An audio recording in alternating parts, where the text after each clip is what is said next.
Early signing period creates more challenges for new coaches. An active coaching carousel has added more uncertainty to this week's early signing period and its impact on this year's recruiting cycle. A new policy allows high school seniors to sign national letters of intent Wednesday through Friday of this week in addition to the traditional February signing date. That left a short recruiting window for the 11 Power 5 programs that changed coaches in the last month, a figure that increases to 12 including Mississippi's decision to remove the interim tag from Matt Luke's title.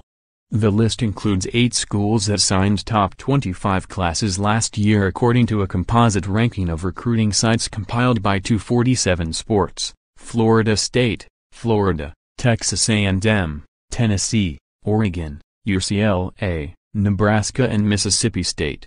It's difficult because of the relationships you have to build, which is so important in recruiting, and you have such a short time building those relationships, Florida State coach Willie Taggart said. So it's a challenge, but I look forward to it. The newly hired coaches have plenty of ground to make up.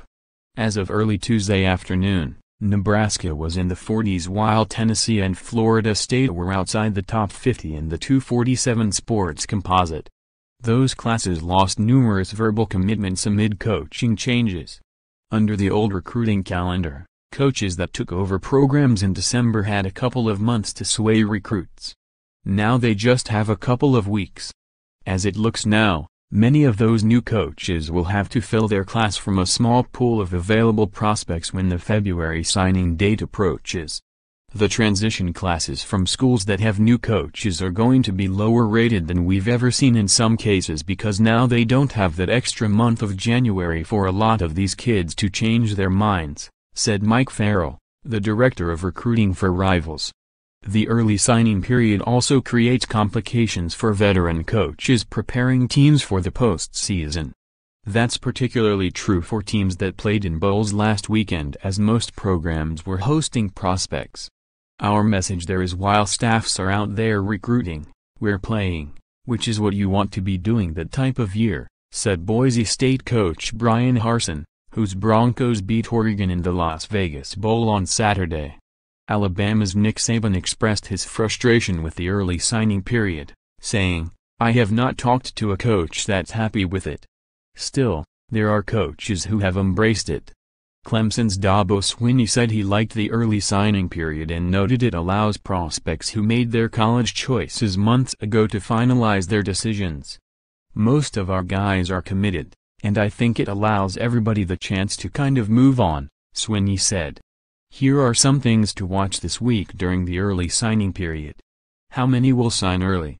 Because this early signing period is a new thing, nobody knows for sure how many seniors will capitalize on it. Farrell believes about 70% of senior prospects will sign this week. Prospects to watch: at least 8 uncommitted top 25 prospects from the 247 Sports composite are expected to sign this week. The list includes defensive ends Michael Parsons, Iabianama, KJ Henry and Brenton Cox, offensive tackles Jackson Carman and Cade Mays, offensive guard Jomri Sawyer and receiver Terrace Marshall. Big week for Clemson. The defending national champions already have verbal commitments from 2 of the nation's top 3 overall prospects in quarterback Trevor Lawrence and defensive end Xavier Thomas. They're also in play for Sawyer, Carman, Mays and Henry among others. They could potentially have 5 of the top 10, 6 of the top 16 players in the country, said Barton Simmons, the director of scouting for 247 Sports. Alabama's concerns: Alabama has topped the 247 Sports composite team recruiting ranking 7 straight years but could have a tough time making it 8 in a row. Alabama is ranked 7th and should move up this week, but the early signing period could make it difficult for the Crimson Tide to produce its typical February rush with fewer top prospects available at that point. Switching schools: as the early signing period approaches, about 50 recruits have withdrawn their verbal commitments over the past week. Farrell says that in many cases, those decisions are being made by the school rather than the prospect. When coaches aren't commenting on prospects, a decommitment can look like a kid's decision, but we all know those can be mutual, It can be a kid saying that I don't want to go to that school, or it could be coaches saying you don't have a spot here, Farrell said. There's been a lot more decommitments than we've ever had to deal with at this time of year. App sports writers Pete Iacobelli and John Zenner and app writer Dan Greenspan contributed to this report.